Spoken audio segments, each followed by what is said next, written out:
नमस्कार विद्यार्थी मित्रांनो, आपण शिकत आहोत B.Ed द्वितीय वर्षातील 201 नंबरचा पेपर म्हणजे शालेय शिक्षणाची गुणवत्ता व व्यवस्थापन. यामध्ये आपलं पहिलं युनिट सुरू आहे, व्यवस्थापन व गुणवत्ता व्यवस्थापनाची मूलतत्वे. यामध्ये आपण पाहिलेलं आहे की व्यवस्थापनाचे प्रकार. व्यवस्थापनाचे आपण 3 प्रकार आहोत: वेळेचे व्यवस्थापन, प्रसंगाचे व्यवस्थापन आणि वर्ग व्यवस्थापन. मागील तासिकेमध्ये आपण वेळेचे व्यवस्थापन हा घटक अभ्यासलेला आहे. यामध्ये वेळेचे व्यवस्थापन हे शालेय जीवनामध्ये किती उपयुक्त आहे आणि किती महत्त्वाचे आहे याचा आपण अभ्यास केलेला आहे. तर आजच्या या तासिकेमध्ये आपण प्रसंगाचे व्यवस्थापन हा घटक अभ्यासणार आहोत. तर प्रसंगाचे व्यवस्थापन, प्रसंग म्हणजे काय आधी हे जाणून घेऊया, त्यानंतर आपण प्रसंगाच्या व्यवस्थापनाकडे जाऊयात. तर प्रसंग म्हणजे काय किंवा शाळेमध्ये कोणकोणते प्रसंग असतात, आपल्याला ज्याचं व्यवस्थापन पाहायचं आहे असे कोणते प्रसंग आहेत. तर याच्या बघा व्याख्या केलेल्या आहेत की फिलिप कोटलर यांनी सांगितले, अपेक्षित लक्ष्य समुदायापर्यंत एखादा विशिष्ट संदेश पोहोचविण्यासाठी केलेली कार्यक्रमाची आखणी किंवा रचना म्हणजे प्रासंगिक कार्यक्रम होय. ही व्याख्या यावरून आपल्याला काय दिसून येते की अपेक्षित लक्ष्य समुदायापर्यंत एखादा विशिष्ट संदेश पोहोचविण्यासाठी म्हणजे आपल्याला एखादा कार्यक्रम घ्यायचा आहे आणि तो यशस्वीरित्या आपल्याला घ्यायचा आहे, त्यासाठी केलेली कार्यक्रमाची रचना किंवा आखणी म्हणजे प्रासंगिक कार्यक्रम होय. जे गोल्डब्लाट यांनी असे म्हणले आहे की काही विशिष्ट गरजांच्या पूर्ततेच्या हेतूने ज्या कृती केल्या जातात आणि एकमेवाद्वितीय क्षण एकत्रितरित्या साजरे करण्यासाठी ज्या विशेष कार्यक्रमांचे नियोजन केले जाते त्याला प्रासंगिक कार्यक्रम असे म्हणतात. मग असे प्रासंगिक कार्यक्रम कोणकोणते? बघा, काही विशिष्ट गरजांच्या पूर्ततेच्या हेतूने ज्या काही कृती केल्या जातात आणि एकमेवाद्वितीय क्षण एकत्रितरित्या साजरे करण्यासाठी, म्हणजे साजरे आपण कोणकोणते करतो? खेळ झाले वेगवेगळे, दिनविशेष असतात ते आपण शाळांमध्ये साजरे करतो, वेगवेगळे सणवार साजरे करतो, जयंत्या, पुण्यतिथ्या या गोष्टी आपण शाळांमध्ये किंवा महाविद्यालयांमध्ये साजरे करत असतो. म्हणजे हे काय आहेत तर प्रसंग कोणते आहेत शाळेमध्ये, म्हणजे प्रसंग म्हणजे कार्यक्रम. कोणकोणते शाळेत कार्यक्रम असतात?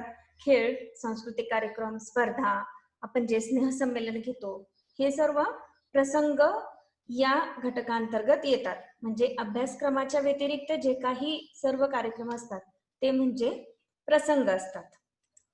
तर आता या प्रसंगाचे व्यवस्थापन हे आपल्याला पाहावयाचे आहे. तर प्रसंगाचे व्यवस्थापन म्हणजे काय? तर अभ्यासपूरक उपक्रम यशस्वी होण्यासाठी केलेले नियोजन म्हणजे प्रसंग व्यवस्थापन. म्हणजे वेगवेगळे खेळ, वेगवेगळे सांस्कृतिक कार्यक्रम, स्पर्धा, स्नेहसंमेलन, दिनविशेष हे सर्व जे कार्यक्रम असतात अभ्यासक्रमाव्यतिरिक्त त्यांचे नियोजन किंवा ते कार्यक्रम यशस्वी होण्यासाठी जे काही नियोजन करतो त्यांना प्रसंगाचे व्यवस्थापन असे म्हणतात. यानंतरची व्याख्या आहे, विद्यार्थ्यांच्या सर्वांगीण विकासासाठी दैनंदिन कामकाजाव्यतिरिक्त घेतल्या जाणाऱ्या अभ्यासपूरक प्रासंगिक कार्यक्रमाच्या यशस्वीतेसाठी केले जाणारे प्रसंगाचे नियोजन म्हणजे प्रासंगिक व्यवस्थापन होय. विद्यार्थ्यांचा सर्वांगीण विकास हा जो असतो हा फक्त अभ्यासक्रमामधून होत नाही. अभ्यासक्रम ज्यावेळेस आपण एखादा घटक शिकवतो तर शिकवताना आपण त्याच्यातून विद्यार्थ्यांमध्ये सर्वांगीण विकास घडवून आणण्यासाठी आपण हे नाही पाहू शकत की शिकवणारा जो घटक आहे, शिकणारा जो घटक आहे त्यातून त्याच्यामध्ये नेतृत्व गुण विकसित होत आहे का, किंवा त्याच्यातून बोलण्याचं कौशल्य विकसित होत आहे का, किंवा लेखन कौशल्य, आपण एखादा कंटेंट शिकवतो याच्यातून हे सर्व कौशल्य विकसित होतीलच असे नाही. तर त्यासाठी अभ्यासक्रमाबरोबर इतर कार्यक्रमही घ्यावे लागतात. समजा खेळ आहेत, खेळ ह्याच्यातून विद्यार्थ्यांमध्ये कोणकोणते गुण किंवा विकसित होतात? तर विद्यार्थी इथे खेळताना म्हणजे ग्राउंडवरती हार आणि जीत या दोन गोष्टी पचवण्याची क्षमता त्याच्यामध्ये ग्राउंडवरती निर्माण होते. तसेच जे स्नेहसंमेलन आहे, गाण्याची स्पर्धा आहे, रांगोळी स्पर्धा आहे, वक्तृत्व स्पर्धा आहे, अशा सारख्या स्पर्धांमधून वेगवेगळे गुणही विकसित होत असतात. परंतु फक्त अभ्यासक्रम नाही म्हणजे पाठ्यक्रमातून या गोष्टी विकसित होतील असे नाही, तर अभ्यासक्रमाव्यतिरिक्त ज्या काही गोष्टी असतात त्या सर्वांचा आपल्याला सहभाग जो आहे किंवा मदत जी आहे तो विद्यार्थ्यांचा सर्वांगीण विकास घडवून आणण्यासाठी होत असतो. या सर्वांचे व्यवस्थापन म्हणजे प्रासंगिक व्यवस्थापन होय. आता हे प्रासंगिक व्यवस्थापन आपण ज्यावेळेस करत असतो त्यावेळेस आपण काय करतो नेमकं, किंवा एखादा प्रसंग आपल्याला म्हणजे एखादा कार्यक्रम घ्यायचा आहे तर आपण काय करतो, साहित्य उपलब्ध आहे का, जो कार्यक्रम घ्यायचा आहे त्या हिशोबाने सर्व साहित्य उपलब्ध आहे का, तितकं मनुष्यबळ उपलब्ध आहे का, किंवा तो कार्यक्रम कसा प्रभावी होईल, या गोष्टींचा विचार आपण व्यवस्थापनामध्ये करत असतो. तर यानंतर आपण पाहणार आहोत की प्रासंगिक कार्यक्रमाची गरज व महत्व, म्हणजे हे जे कार्यक्रम आहेत यांची काय गरज आहे शाळेमध्ये सुप्त गुणांचा विकास साधण्यासाठी. विद्यार्थ्यांमध्ये जे काही सुप्त गुण असतात ते गुण विद्यार्थी लाजाळू असेल तर तो स्वतःहून कधीच ऍक्टिव्हली पार्टिसिपेशन करत नाही. त्यामुळे आपण असे जे कार्यक्रम घेतो त्यामध्ये विद्यार्थी सहभाग घेतात आणि त्यातून त्यांचे जे गुण आहेत ते विकसित होत असतात. आपण एखादा छोटीशी नाटिका बसवली तर त्यामधून एखादा उत्तम अभिनय करणारा विद्यार्थी तयार होतो, एखादा गाण्यामधून एखादा उत्तम गायिका तयार होते, किंवा आपण एखादं काम जर विद्यार्थ्यांवरती सोपवलं म्हणजे एखादा कार्यक्रम की हा तुम्हीच घ्यायचा आहे, तर त्यामधून विद्यार्थ्यांमध्ये व्यवस्थापन हे गुण किंवा ही क्षमता निर्माण होते, किंवा ही क्षमता जी आहे ती अधिक विकसित होते. त्यासाठी म्हणजे असे जे काही सुप्त गुण विद्यार्थ्यांमध्ये असतात त्यांचा विकास होण्यासाठी प्रासंगिक कार्यक्रम हे आपण घेत असतो. नंतरचा आहे सहकार्य भावना वाढीस लावण्यासाठी. ज्या वेळेस असे कार्यक्रम शाळेमध्ये घेतले जातात त्यावेळेस ते कार्यक्रम शाळांमध्ये किंवा महाविद्यालयामध्ये कोणीही एका व्यक्तीकडून केले जात नाहीत किंवा होत नाहीत. म्हणजे असे कार्यक्रम घ्यायचे असेल तर आपल्याला सर्वांना मिळूनच हे कार्यक्रम घ्यावे लागतात.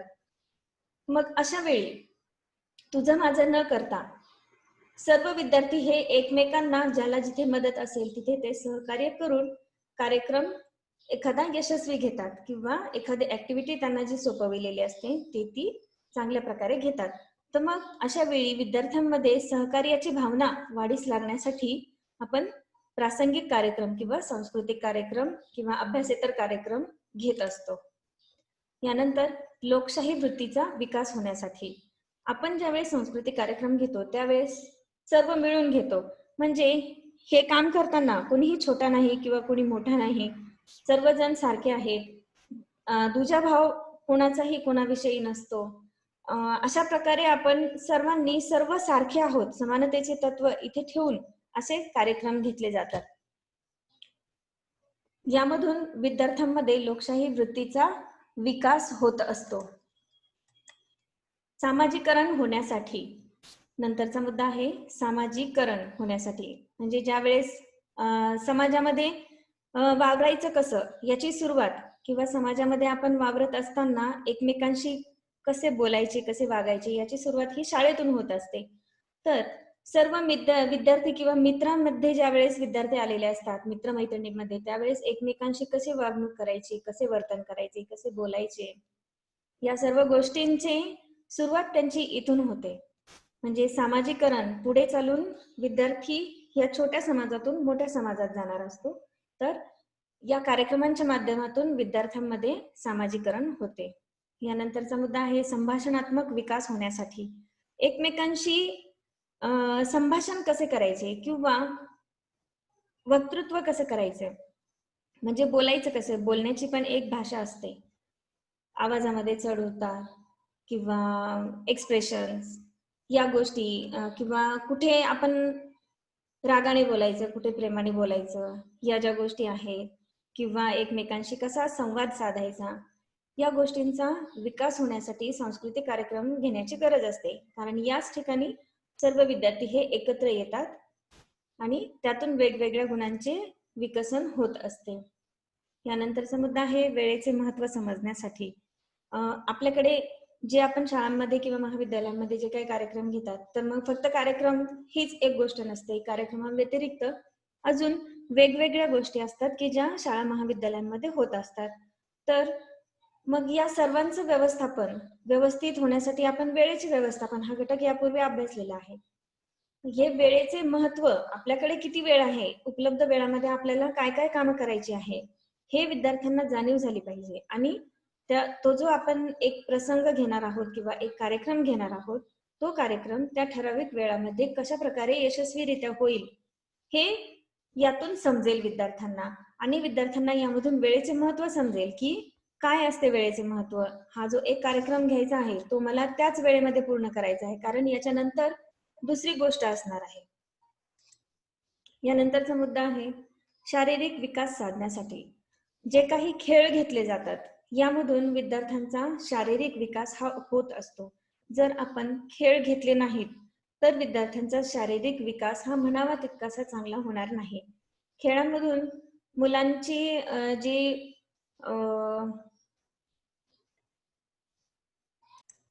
म्हणजे पहा, जी खेळ खेळणारी मुले असतात बघा, त्यांची शरीरयष्टी पहा, आणि जे खेळ खेळत नसतात ते मुले पहा, त्यांच्या शरीरयष्टीमध्ये फरक दिसून येतो.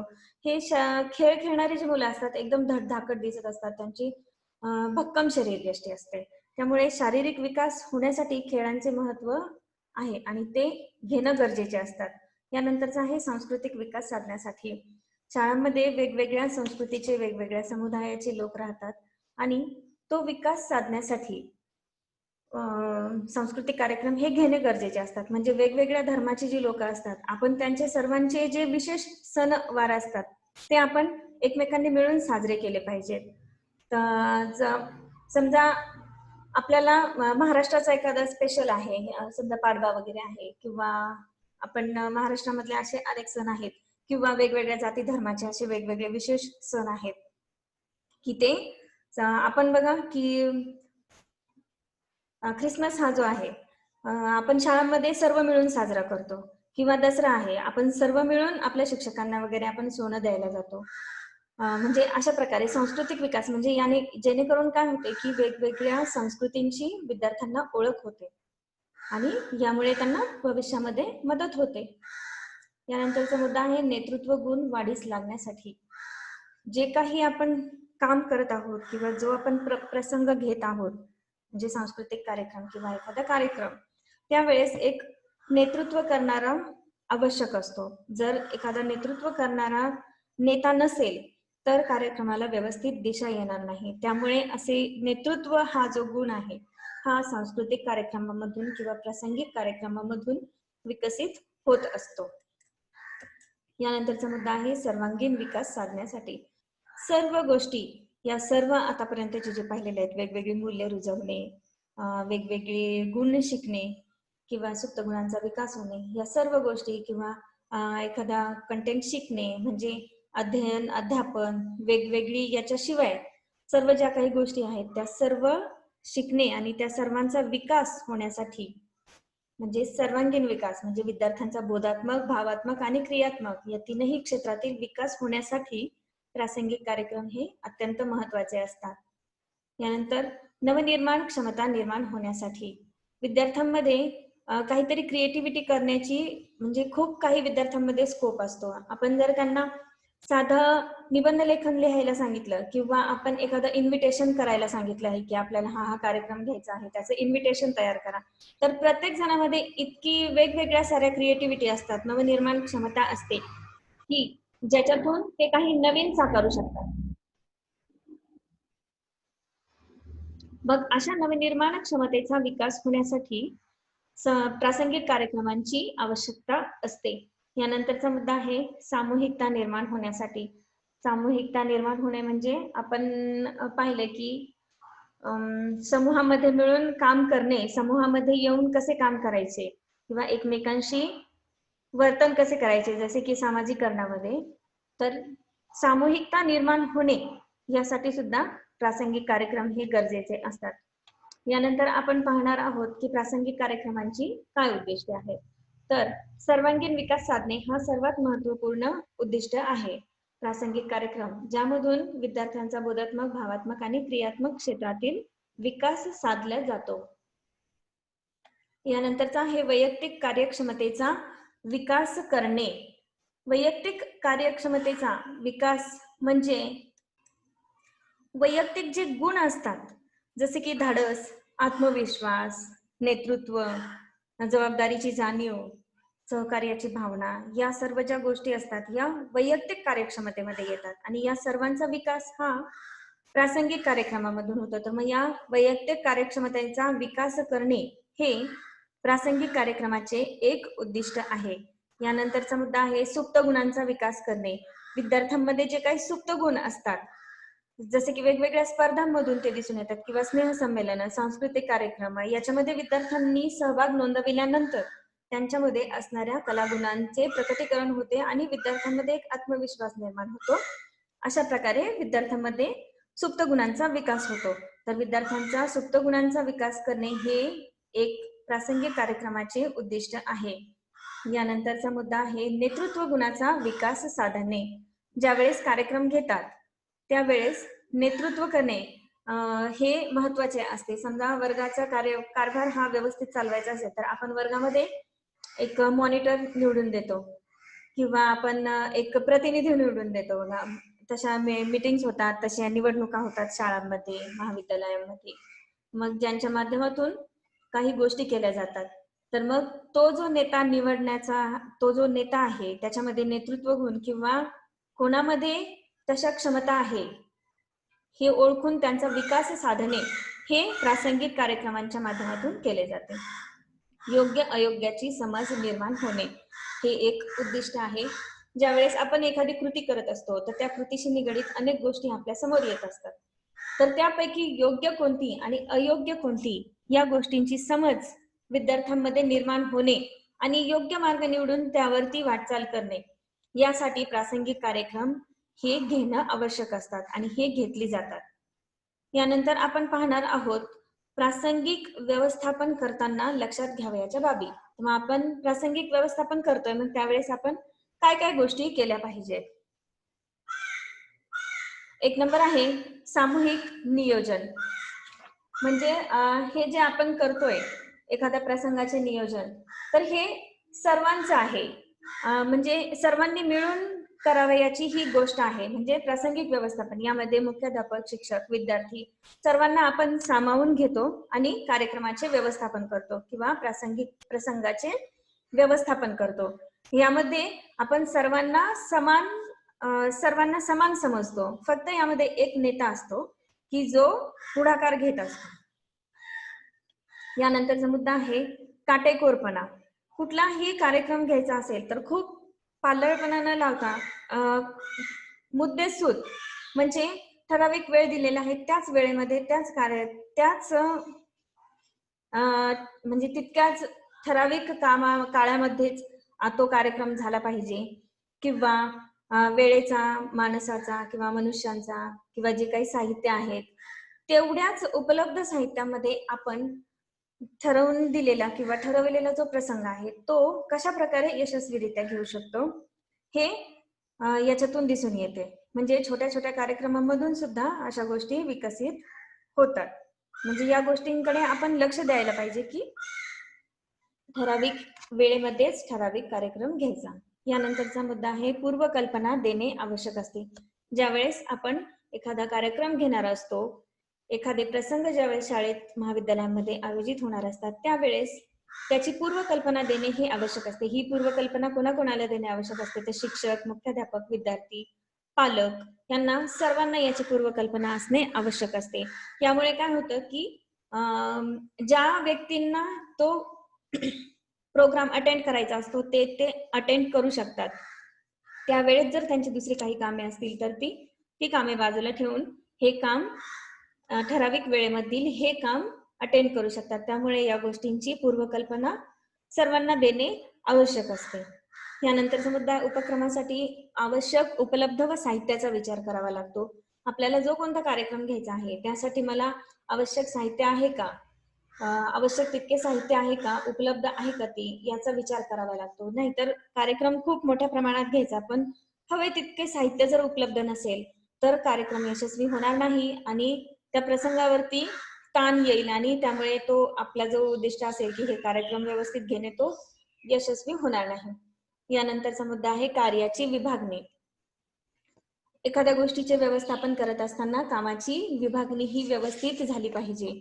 म्हणजे ज्या व्यक्तीला जे काम करण्यामध्ये आवड आहे किंवा जो जे काम चांगल्या प्रकारे करू शकतं अशाच व्यक्तींना त्या कामाची जबाबदारी दिली गेली पाहिजे. सर्वांनी एकत्र येऊन सर्वांनी समान कार्य केले पाहिजे. कोणाही एका व्यक्तीवरती लोड यायला नको एखादा कार्यक्रम घेत असताना आणि जेणेकरून एकमेकांवरचा जो कामाचा भार आहे तोही हलका होईल. यानंतरचा मुद्दा आहे कल्पकतेला संधी. अनेक लोक असे आहेत की ज्यांच्यामध्ये नवनवीन कल्पना असतात, नवनवीन विचार त्यांच्या मनामध्ये येत असतात.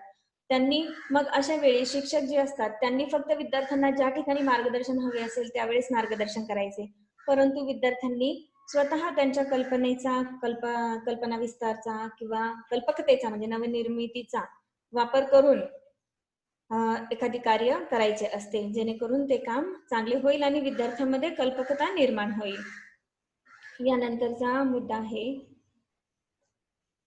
विद्यार्थ्यांचा जास्तीत जास्त सहभाग. यावेळेस आपण काय करायचं आहे की कार्यक्रम घेत असताना किंवा प्रसंग ज्यावेळेस होत असेल त्यावेळेस विद्यार्थ्यांना जास्तीत जास्त सहभाग नोंदवावा यासाठी आपण प्रयत्न केले पाहिजे.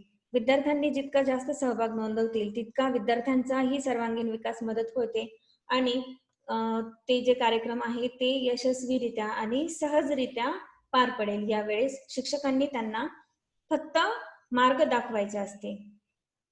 यानंतरचा मुद्दा आहे शिक्षकांची भूमिका. ज्यावेळेस आपण कार्यक्रम घेणार आहोत त्यावेळेस शिक्षकांनी फक्त त्यांना मार्गदर्शन करायचे, बाकी सर्व काम हे विद्यार्थ्यांनाच करू द्यायचे, जेणेकरून विद्यार्थ्यांचा सर्वांगीण विकास होईल. म्हणजे आपण ज्यावेळेस प्रसंग व्यवस्थापन करत असतो त्यावेळेस आपण या गोष्टींचा विचार केला तर एखाद्या प्रसंगाचे व्यवस्थापन हे व्यवस्थित होईल. यानंतर आपण पाहणार आहोत की प्रासंगिक कार्यक्रमांचे प्रकार. आपण जे काही जयंत्या, पुण्यतिथ्या, सांस्कृतिक कार्यक्रम, स्नेहसंमेलन, प्रदर्शने भरवणे वगैरे, खेळ या सर्व ज्या काही गोष्टी घेतल्या जातात किंवा काही शिबिरं घेतली जातात किंवा शाळांमध्ये आनंद सभा भरवली जाते, या सर्व कार्यक्रम जे आहेत हे वेगवेगळ्या म्हणजे या सर्वांचे वेगवेगळे प्रकार आहेत की ज्यांचे वर्गीकरण केले जाते. तर यानंतर एक प्रकार आहे साहित्य विषयक कार्यक्रम. यामधून काय होते विद्यार्थ्यांमध्ये आत्मप्रकटीकरणाची संधी त्यांना मिळते, म्हणजे ते स्वतःचे विचार मांडू शकतात. मग अशा स्पर्धा कोणकोणत्या असतात की वादविवाद स्पर्धा आहे, वक्तृत्व स्पर्धा आहे, म्हणजे ज्या काही तोंडी स्पर्धा असतात किंवा तोंडी कार्यक्रम जे असतात याच्यामधून ज्यामधून विद्यार्थ्यांचा बोलण्याची जी वृत्ती आहे म्हणजे वक्तृत्व करण्याची शैली आहे तिचा विकास होतो. असे स्पर्धांचा समावेश यामधून होतो. आता याच्यामध्ये मग लेखनाचे सुद्धा आहे की हस्तकला, हस्तलिख म्हणजे हँड रायटिंग कॉम्पिटिशन किंवा शाळेचे नियतकालिक किंवा भित्तीपत्रकांचेही शाळांमध्ये प्रदर्शने भरविली जातात. लिहिण्याच्या स्पर्धा घेतल्या जातात, निबंध स्पर्धा घेतल्या जातात, लेखी प्रकल्प दिले जातात. हे सर्व जे आहेत हे साहित्य विषयक कार्यक्रम यामध्ये मोडले जातात. आता यानंतरचा प्रकार आहे ललित कला विषयक प्रकार. मग ललित कला विषयक कोणकोणते कार्यक्रम आहेत तर चित्रकला स्पर्धा, नाट्य स्पर्धा, संगीत, नृत्य, ऍक्टिंगचे असे जे आहेत या ललित कला विषयक स्पर्धांमध्ये समाविष्ट होतात. शाळांमध्ये जे स्नेहसंमेलन घेतले जातात हा प्रकार याच्यामध्येच मोडतो. खेळ विषयक कार्यक्रम, मग ज्या काही वेगवेगळ्या क्रीडा स्पर्धा घेतल्या जातात, ज्या आपल्याकडे हिवाळी स्पर्धा आहेत किंवा आपल्या गॅदरिंग मध्ये सुद्धा अनेक स्पर्धा होतात, जे काही शारीरिक शिक्षणाचे तासिका असतात, या सर्व खेळ विषयक कार्यक्रम यामध्ये समाविष्ट होतात. यानंतरचा आहे समाजसेवा विषयक. जे काही समाजसेवेची शिबिरं होतात किंवा बालवीर पथक असतात किंवा प्रथमोपचार किंवा आपण रहदारी नियंत्रणाचे कार्यक्रम घेतो किंवा एखाद्या ठिकाणी पूर वगैरे आलेला असेल किंवा काही आपत्ती उडवलेली असेल तर अशा वेळेस आपण निधी जमा करतो त्यांच्यासाठी.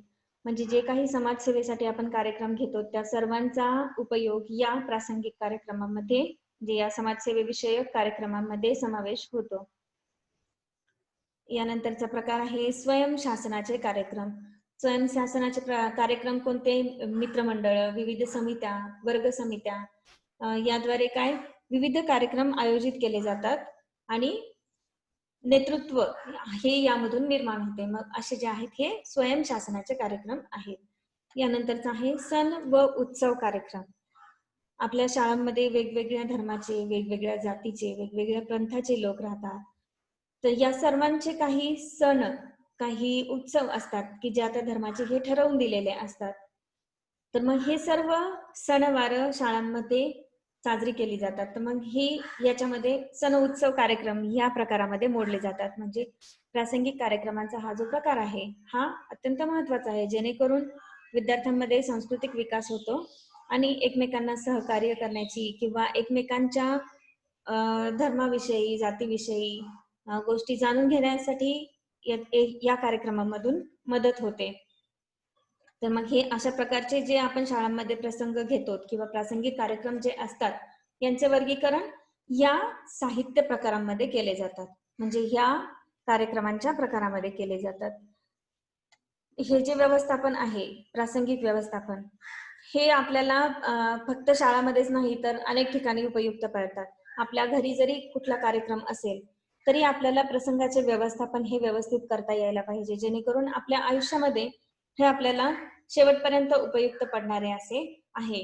असं म्हणलं जाते की शाळा ही समाजाची छोटी प्रतिकृती आहे. म्हणजे जे काही आपण समाजामध्ये पुढे चालून होणार आहेत विद्यार्थी, तर त्यांना त्या समाजामध्ये, मोठ्या समाजामध्ये उभं राहण्यासाठी किंवा यशस्वी होण्यासाठी हा जो छोटा समाज आहे शाळा, या समाजामधून हे विद्यार्थी प्रसंगाचे व्यवस्थापन कसे करायचे हे शिकत असतो.